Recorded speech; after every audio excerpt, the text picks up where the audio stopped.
Hello everyone. Now, hopefully we are going to have a few people come and join us. Let's have a look and see if we can actually get that to happen. That would be tremendous. Might need to close my, always find that I need to close my YouTube app down to be able to show me what's actually going on. Oh, there it is. There we are. Tremendous. Okay, now. So what we're going to do tonight, we have a thumbs up. I don't know who that, 8 people on, my goodness. So this is a little scene that we're looking at this evening. Hope you're all well. I have changed my lighting slightly because someone had said just fairly recently there that they found the lighting a bit of a challenge. So hello from New Zealand, Debbie. So this is the scene that we're looking at. It's quite a mishmash of lots of it's got the busyness of the forest now. I don't know whether you saw the little short today, but my son has been working super duper hard on developing this, which is a little 3D palette that he's made, which is very, very cool. It doubles up with a little bit there you can use for extra place to paint. He's selling these for, shameless plug, he's selling them for $6.50. That's including the shipping in the UK. But what I have the benefit of is Isaac has made so many different prototypes. So I have got loads and loads of them, which is absolutely brilliant. Lots of different sizes. So anyway, tonight I am going to use this little set. This was initially the one where he had a happy accident with the lid. So now I've put in, this is Geothite, Daniel Smith. This one is Schminke, I think neutral tint. No, that's not. That's Permantite, Daniel Smith. That's the Schminke neutral tint, and this one is the Payne's Grey. So let me see. Jenny van der Mossel. Lovely to catch you live. Only 6 a.m. here in Western Australia. Oh my goodness, 6 a.m. and it's late here. So what we're going to do first is I'm going to use this little glass pen.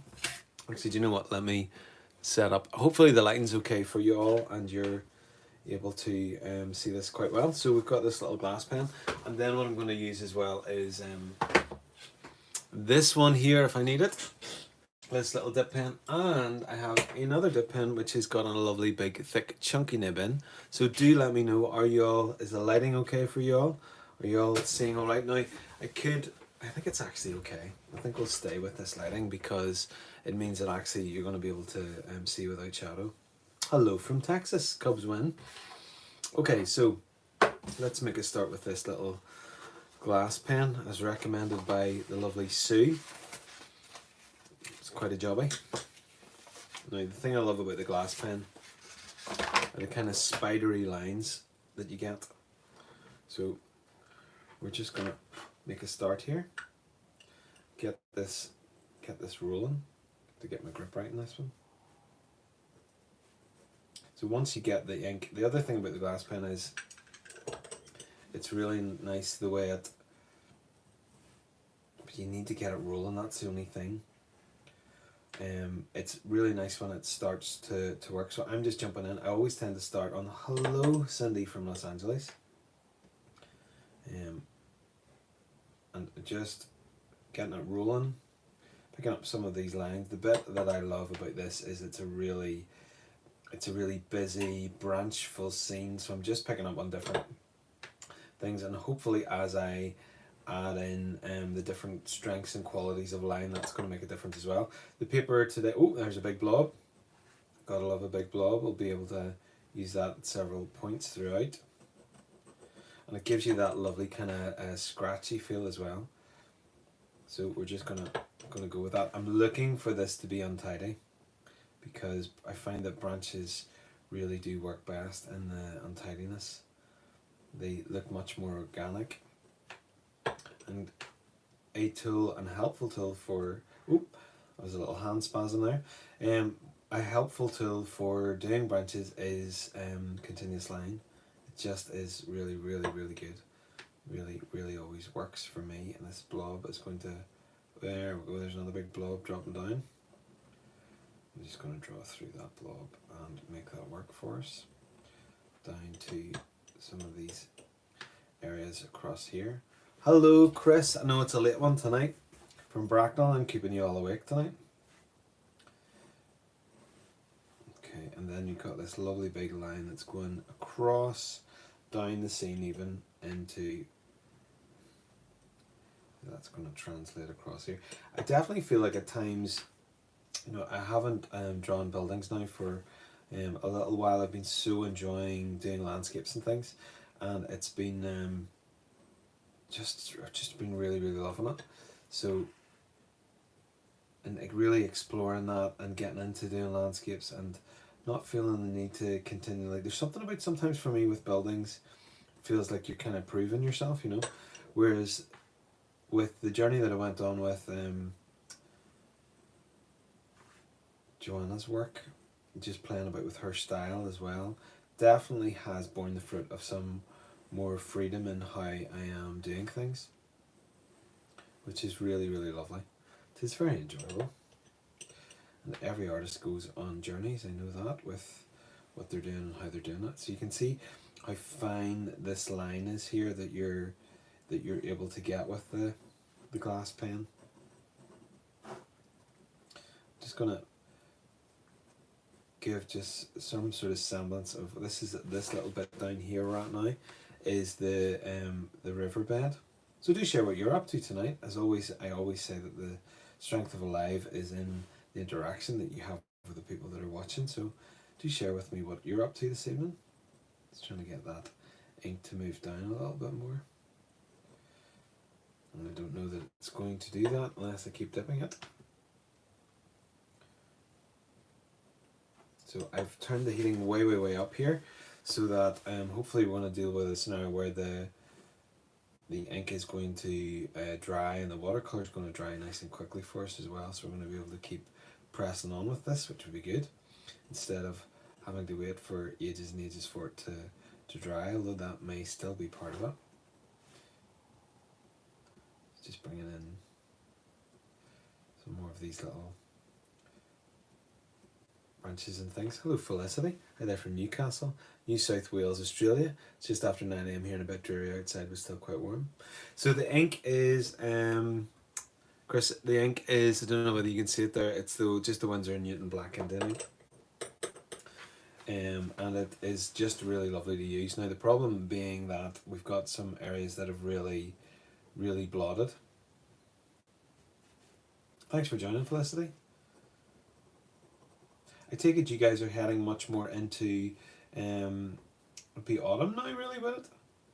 Not really obviously familiar with the southern hemisphere and its timelines, but always pretty cool to hear about. So the thing about the glass pen gives you the spidery lines, you know, and I quite enjoy that. It is slightly frustrating that it doesn't, if you on the nib there, it doesn't, it's nice to roll around, but it doesn't come off that easily, but it does feel like it there's loads on it, if that makes sense. I would imagine autumn is, do you know when you said Newcastle, I was expecting either Newcastle in Northern Ireland or Newcastle in England. So it's actually quite a nice time of day there then. Your day's just beginning and ours is ending. Hello the Macro Queen from Brisbane, Australia. Okay, so just getting in some of those lines there. Now, what I want to do then is give this a rinse, and we'll get all of the ink off it. For that is me completed with said pen, and that's it, nice and clean again. So really nice for the spidery kind of lines. And Jenny said there, autumn here, although still very hot in Perth. I mean, Australia is, you know, as a little Northern Irish boy, it's really hard to get your head around the size of the place, you know. So this one's a good bit thicker, and it's going to give me varying qualities of lines here, which Galia Guze, hello, I'm glad to get you on live. Hello Galena. Yes, Galena, I've seen some messages from you and things on the different Facebook videos, so good to have you. It's almost like summer. The Macro Queen doesn't want to say see you later. Oh, something's fallen off there, I'm not sure what that is. Rather bizarre. oh, it's part of my, must be part of the, yeah, goodness, look at that. Part of the pens is broken off at the back. Let's not be too concerned about that. So the purpose of these other pens is to get in, I'm reading too many of these now. Yes, that's why I specified about Newcastle. It still isn't getting below about 20 degrees Celsius. Or cheapers. I know, and that's your autumn, like, that would be a seriously warm summer's day here in Northern Ireland. So as you can see here, I am just simply building up really the strengths of line, and with the thing I love about the dip pen, particularly, I mean, this is much easier to use. Oh, hello, Gail. This is much easier to use because, you know, the pressure, obviously, so I'm going to bring this down for the bark, and just leaning down then releases much more of the ink, which is really good. Sam, hello Sam. Well, thanks very much, but we're just kind of starting here, so good to have you along so early along.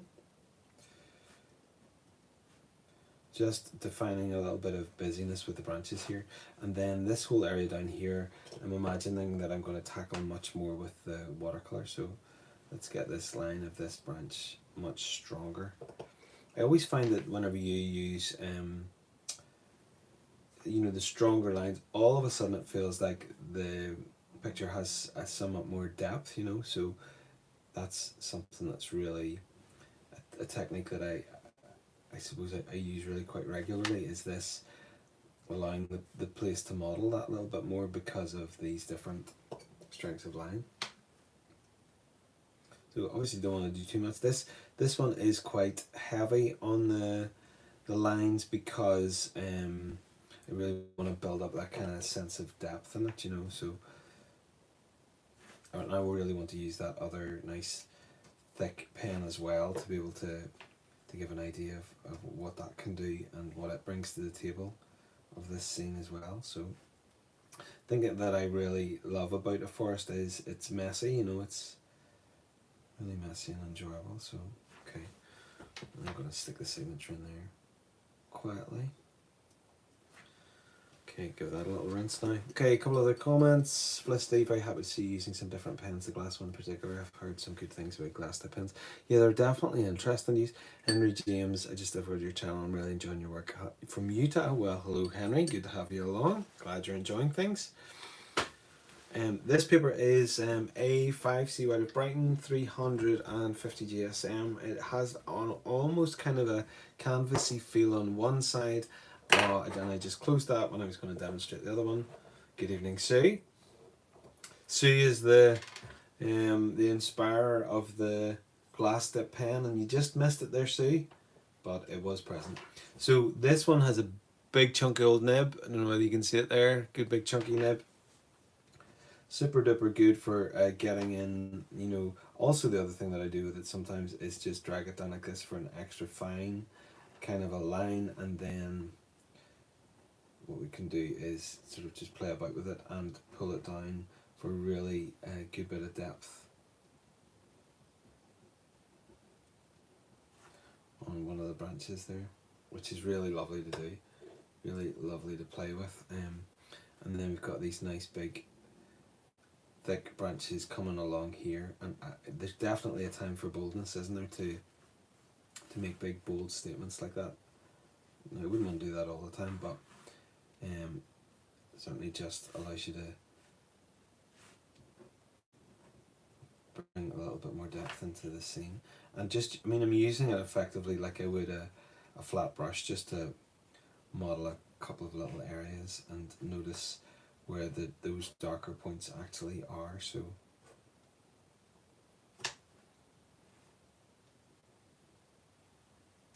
okay, I'm just going to use the side of this in particular, which is really lovely to, I mean, even look at that, you know. So just watch me do that again. If you to have it on its side, just following it down and then tracing it back up again is bringing just a really interesting quality of line. Okay, so I think that we have added in lots of lovely detail there, which I'm pretty pleased about. Let me pull up the reference image closer to the camera so you can all see what I'm doing. This, I mean, this might actually, my initial idea was to use two-tone in it. I may still do that, but I was thinking as well it might actually end up being quite quick because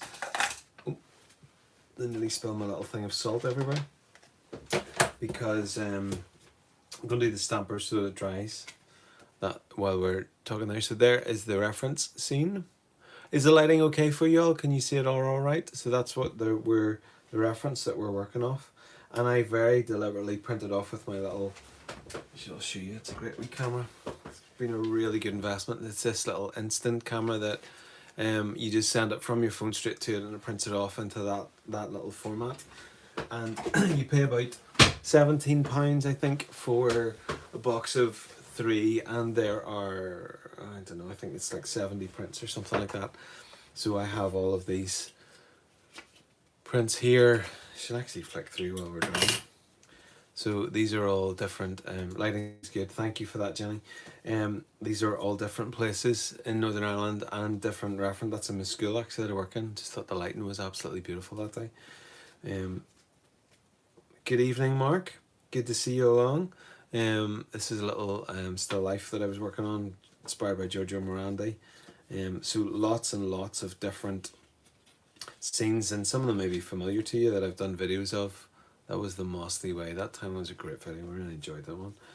I can't remember where that one was. Anyway, just lots and lots of lovely scenes. Did an acrylic scene on that. That was Paris. Did that with I think that was Faber-Castell pens. I think that was Tullymore maybe. But just all of these, there's Bath, all of these different scenes, Spelgadam. That was a little live not that long ago of Green Island, Mossley Mill, you know, Och Ballybully, Och Goodness. All the memories of these different things are great. So it's just there's Bath again.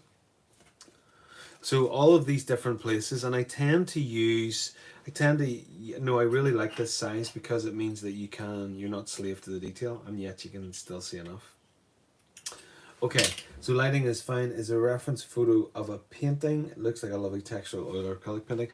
No, it's just a photo. Just a photo of a scene from have many of you watched the recent video there of being in Crawfordsburn? So that's just a still shot that I took while I was there. And I find that one of the things I regularly do is go over and over and over a scene many times. So that is just a really big part of the process for me.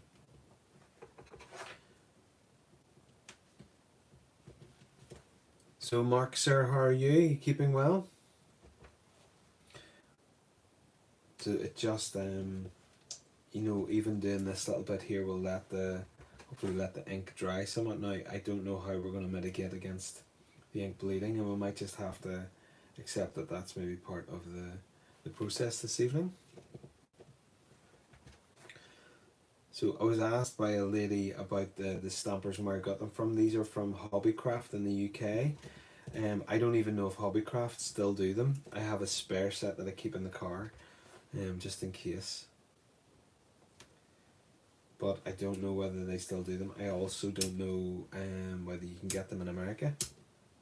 Just chilling on an evening. Aren't you so cool, Mark? So this is Crawfordsburn. It's called Crawfordsburn Country Park. Beautiful place.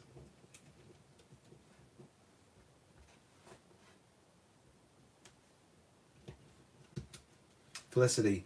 Wow, I did see that video and thought that the photo would have fitted there, but the photo still looks like a painting.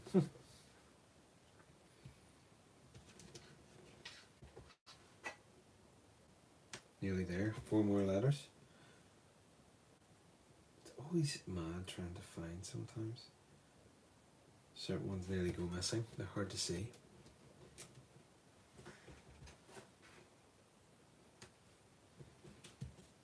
So just URN, so we'll just earn and then we're good to go. It's lovely. I've been having a lot of fun with my jelly plate. And, well, have I been having fun? I've actually found it really quite frustrating trying to get used to it and playing about with different textures. And again, the scenes that I was looking at with the jelly plate were of Crawfordsburn as well. So while this is still drying, sorry this is taking so long, I've turned the heat up. I'm about to pass out with the heat in this lovely little studio. But let me show you a couple of things that I've been working on with the jelly plate. Okay, so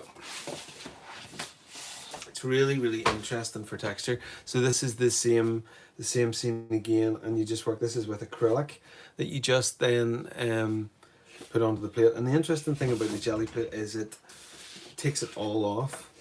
So these are just playing about with different line work and just mucking around really to try and get a handle on it. Now I love Frank Arbach's work, so I was thinking about his kind of style. And even look at the texture that you get. If you can hold it up, you can see some of the texture of where the paint is moving around. And this one actually I was really quite pleased with. That was with I painted onto it and then I dropped on acrylic ink. And the interesting thing about that is, look how that is kind of all, you see, it's got like a grainy kind of a texture, so it makes it quite a touchy-feely sort of piece as well. So it was just interesting seeing how it worked on the paper. Can you let me know if you guys have a jelly plate and what you think of it? This is, do you want to see the original from Crawfordsburn? Might be quite nice to show it. So that's what I was working on that day. I think some of you have probably seen that video, but that was the mixture of the ink tints and the Caran d'Ache. So it was really nice just playing with those all together. Really enjoyable. Okay, enough show and tell for now. Now, I think we still have got some, it's a little bit wet here, but let's just see if we can make a little bit of a start. So these are the 4 colours that I'm using. For those of you who've just arrived, this is a little first time I heard of a jelly plate. Yeah, they're good. Love my jelly plate. So many different ways to produce prints. Absolutely, Jenny. It feels like, I mean, I've done quite a lot of printmaking in my life, but it's certainly a different way of using it. So I was telling you about, I'm going to shamelessly plug Isaac's, my son's little palette that he made. How cool is that? He spent time designing this with his 3D printer, and we're now selling them on Etsy, which is really cool. He sold 2 today. Isn't that brilliant? Really pleased for him. So anyway, this is the little palette. This is the actual one that he's now selling, but I have had the benefit of having lots of his prototypes. So this is a little prototype one, and we have geothite. These are Daniel Smith. This one is permatite, and this one is Schminke, I think, and then this one is Payne's Grey. So let's make a little start. And the good thing about it is that you've got the little palette. You can see it on that side there. You've got the little palette down this side as well, which is pretty cool. So Felicity, I've been thinking about testing out jelly plates a bit. Really good to see someone doing something other than completely abstract on them. Yeah, I mean, I'll show you the wee plate that I have. This is my gel press, they call it. This was about £30. I mean, it does feel quite expensive, but I'm seriously enjoying it and glad I invested in it. So no complaints here. Okay, so let's go for this little brush tonight. This little brush is a little bit, and it has now come apart. Just shows you the sheer lack of quality there. This is a Royal Langnickel Flat 12. So let's give this a whirl. Part of me is tempted to use all of these colours and just see how this goes. So the joy of these little palettes is the kind of graininess on the side. I know I am shamelessly selling them to you because I want my son to do well out of this. But regardless of that, it is actually really good to use. So this is Schminke. So let's just begin to get this down. Little late, but looking forward to what you create. Yes, it is a bit late, Jill, isn't it?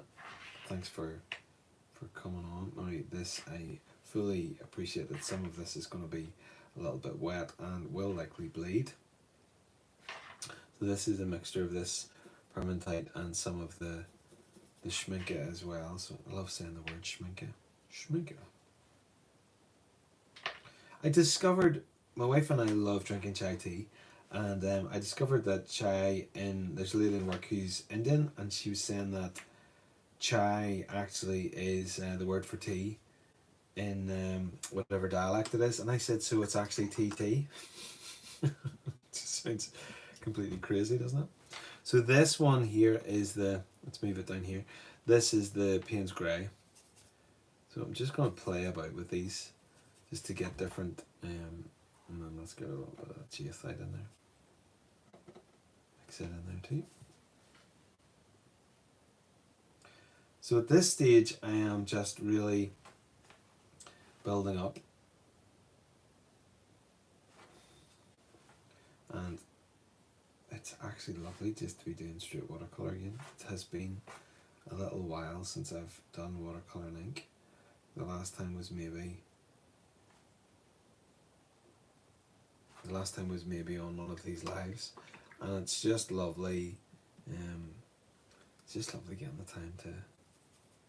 We're not getting the time, making the effort to. We just put these beside each other so they're not gonna rock and roll around. The geothite is such a lovely colour, but I want to mix it in with a little bit of that permanentite.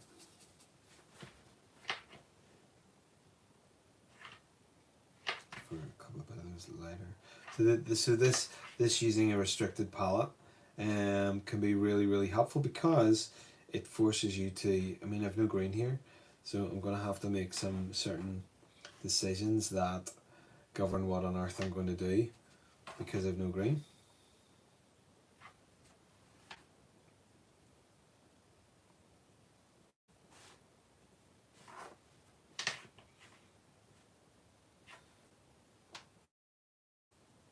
Get a little bit more of that permantite in there. The permantite red is another really luxurious kind of colour. It's really enjoyable. So just moving this around. Talking about this is also layer 1. So on layer 1, I'm not going to be too. It's not going to be looking like much on layer 1. Okay, so next. That Schminke, the neutral tint, is really lovely, and I'm just going to mix it with a little bit of the Jane's Grey there. I'm going to water this down a good bit more too.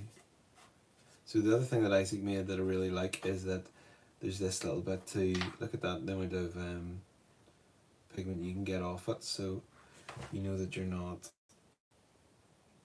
going to be overloading the brush, you know.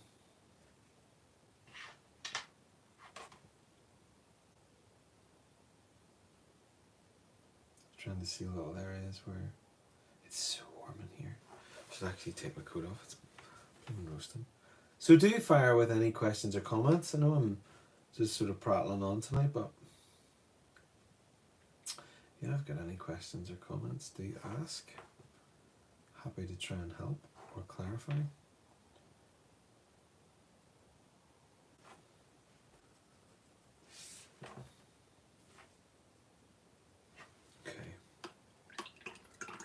So really at this stage we are just waiting for this to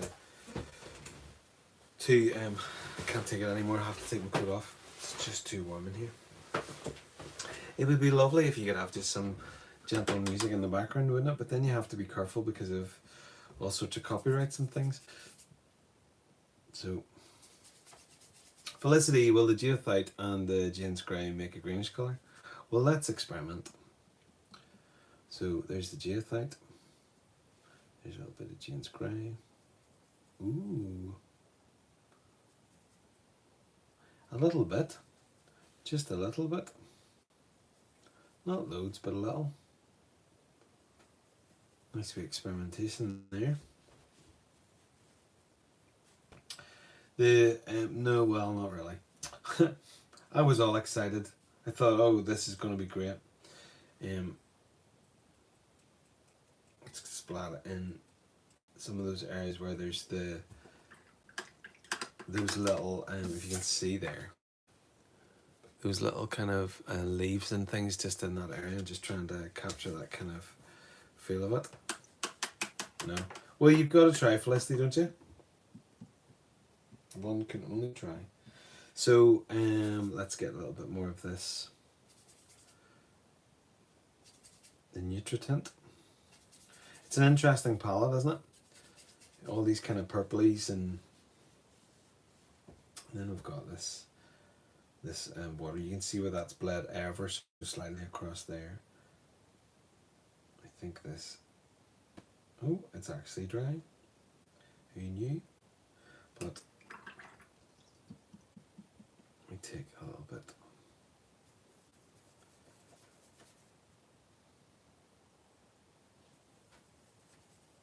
This is just for this kind of.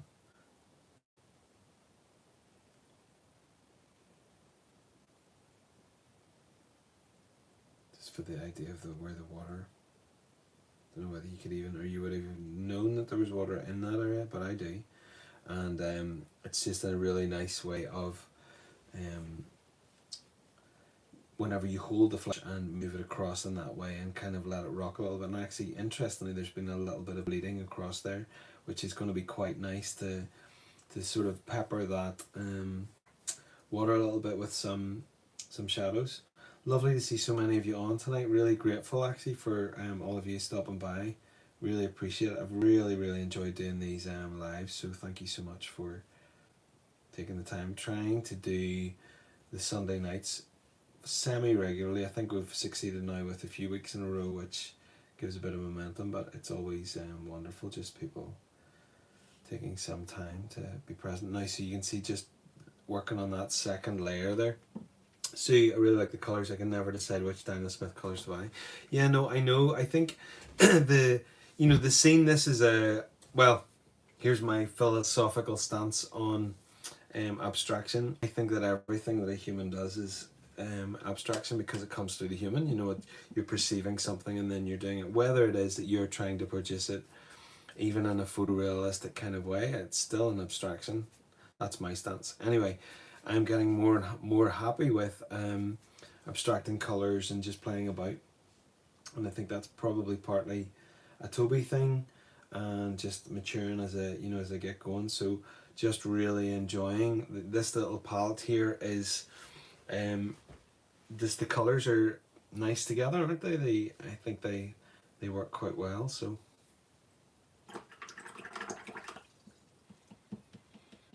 pleased with this little palette. I'm really pleased how I need to get my little sponge. Where's my little sponge? There it is, hanging on all of these little palettes. Toby and I are going to be in Mavagissi very soon. I'll be hopefully nearly home this time, 2 weeks. Sue's joining us, and I think we have a merry band of followers that are going to be down there in Cornwall, so that should be absolutely beautiful. Mavagissi is a little gold mine of a place, just on a harbour, so really looking forward to that.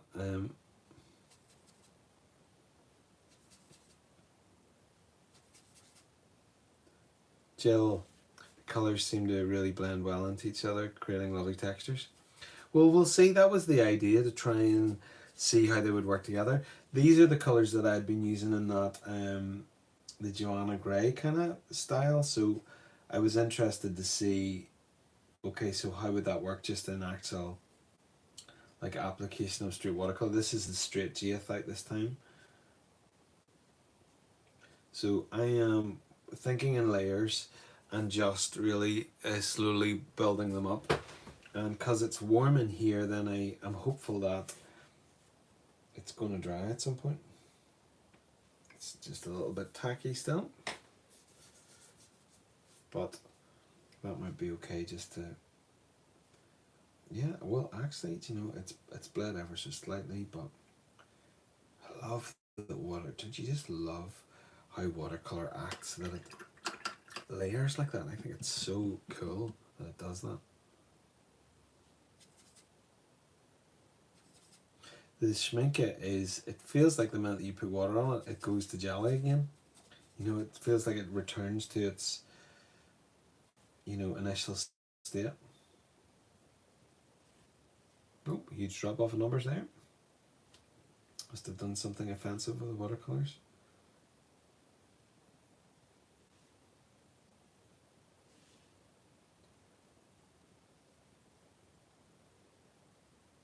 The other thing about this is, you know, knowing when to stop.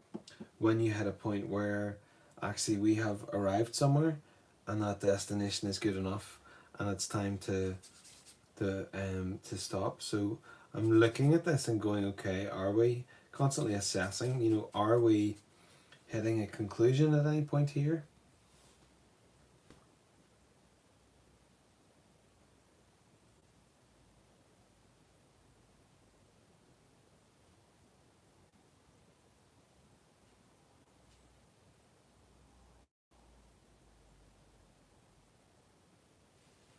Just continuing to build this up, and this is one of the darker points in the top here.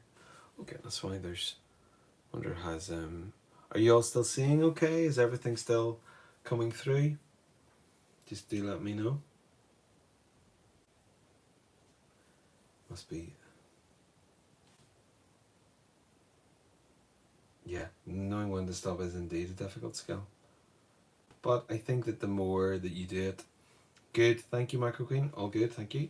Knowing when to stop becomes more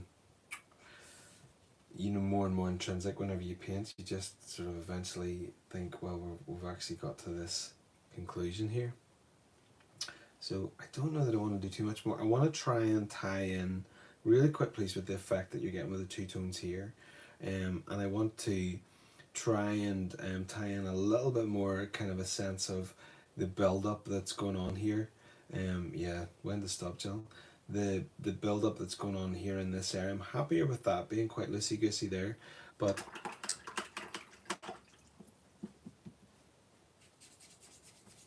the other thing I need to do is bringing in the Payne's grey would be helpful, and actually I'm going to take some of this to earth it down a little bit more. Some of the geothite, I'll bring it, yeah, I'll bring it down to more, yeah, kind of earthy tones.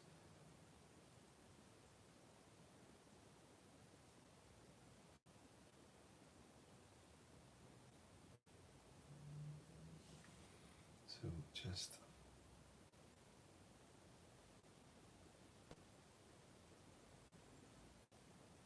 moving that across down to that area there. There's quite a lot of almost build up along in that little section there. So just want to tie this area together a little bit more. Now the problem is that I'm waiting for it to dry. That's the issue. Now if I can find a thinner brush, oh yes. So this is, no, that's the wrong one. This is the one that I had started using with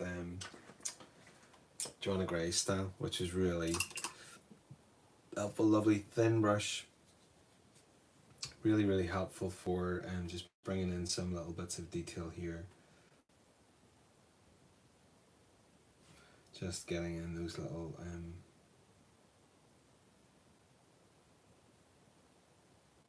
spidery kind of lines of the trees.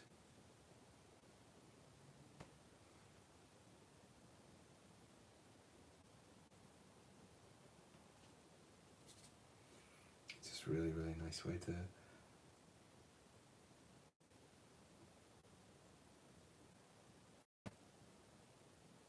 some of those details. Jill, as a beginner watercolor painter, I find your patience so helpful. I tend to rush. Yeah, watercolor, I mean, watercolor demands something of us, and it demands us to slow down. I think the wet on wet style certainly speeds it up, but actually, this, if I want to do this the way I know that this can be done, then I need to be patient. And I did a video, kind of, suppose it's nearly a year ago now, called The Patient Painter. It did okay, got a few thousand views, but the watercolor demands that we just slow down. So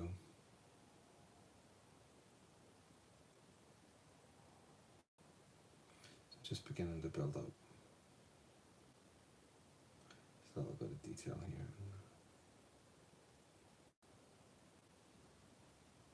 This brush is so helpful for this. Just getting these little bits of detail here, and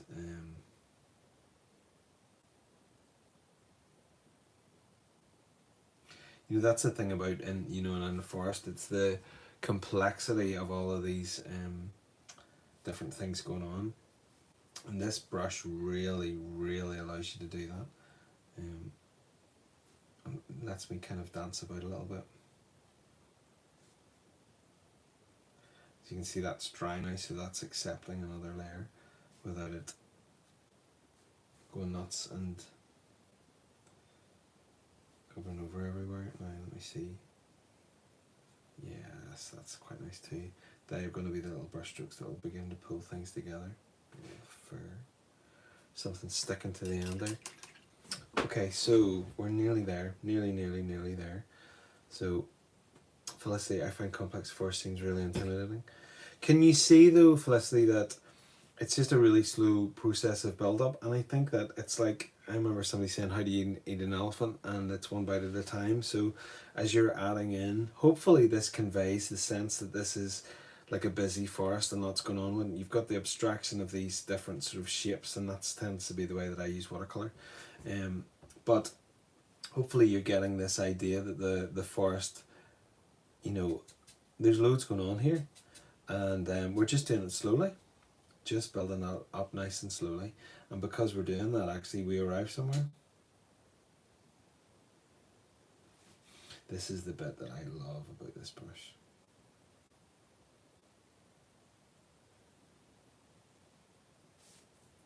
I can just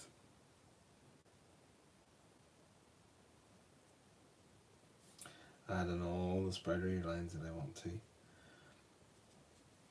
Add in all the complexities of the forest. Just by, now this is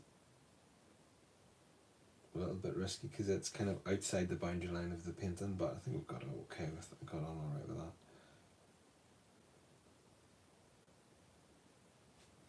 And just sort of building up that scene a little bit. This is where I wish I did have a hairdryer, because then I could actually just dry that off. So I'm just gonna, oh, well, I was gonna say I'm just about to abandon that brush, but actually there are some more lines here to build up. Just a couple.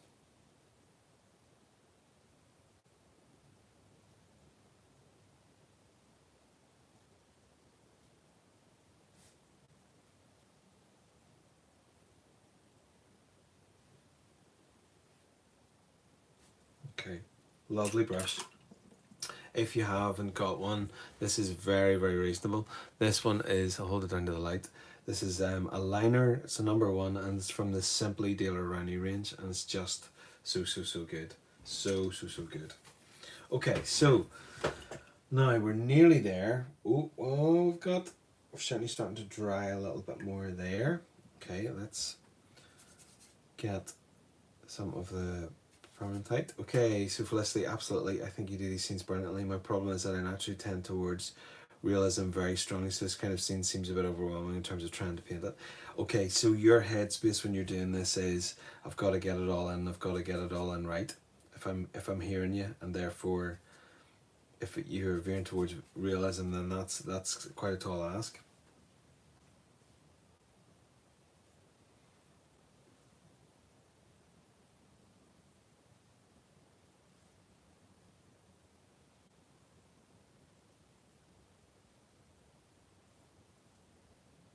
So it sounds like it needs a different headspace.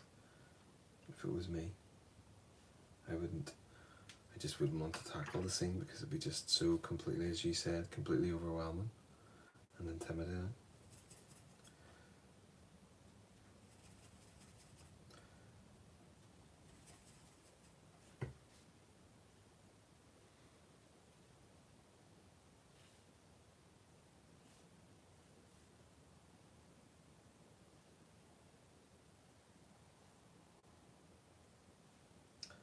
Something that's been helpful for me is I have a friend who, when he talks about my artwork, says, you know, you're there, it's not exact, but you're there, you just get a sense of the place. And that really helped me because in that statement it really gave me permission to be myself and not feel free to not capture the whole darn thing, you know. Feel free that I actually could just enjoy seeing what I see, finishing when I finish, just getting to be myself. So I would offer that to you, Felicity, unless obviously you may really, really enjoy doing the details, but it sounds like it's a little bit frustrating to you. Just adding in just little touches here of this, the kind of permantite in its most thingy state, undiluted state, I think is probably the word.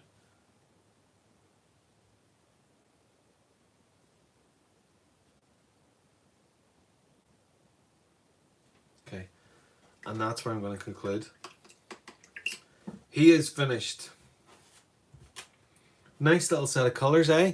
The geothite brown, the permantite, the Schminke neutral or natural tint, natural tint, and then the Jane's grey. And have to, sorry, I'm no salesman, but I have to. Well, I'm not. I don't really. Geez, I worked in sales for years and hated it. Trying to force people to buy things they didn't want to buy. I never agreed with that. Anyway, I'm just saying that my son's little palette is a joy as he goes off on more ramblings. Anyway, just to say a big thank you to everybody for coming online and watching.